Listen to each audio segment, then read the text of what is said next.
ও মা, আমি এখানে বসে খেলি। আচ্ছা খেল। এই ফোন বাজছে না, যাই ফোনটা ধরি। এই তো মা চলে গেছে, এই সুযোগে ছুরিটা নিয়ে নি। সবজি কাটবো, ছুরিটা নিয়ে। সোনা, ছুরি নিয়েছিস কেন? ছুরিটা দে। না দেবো না, না দেবো না। দে সোনা ছুরিটা, ছুরি নিয়ে খেলতে নেই। না দেবো না, না দেবো না।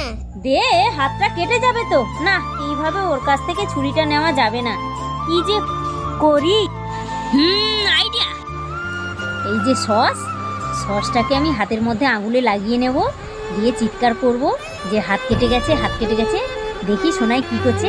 আহ আহ হাত কেটে গেছে, হাত কেটে গেছে। ও বাবা, আমার হাত কেটে গেছে, তাড়াতাড়ি যাই। মা, তোমার হাত কেটে গেছে? হ্যাঁ সোনা, এই তো কাটতে গিয়ে ছুরিতে হাতটা কেটে গেল, কতটা রক্ত বেরোচ্ছে। ও বাবা, আমি ছুরিটা রেখে দিই, নাহলে আমার হাতটা কেটে যাবে। হ্যাঁ, ঠিকঠাক কাজে লাগলো তো।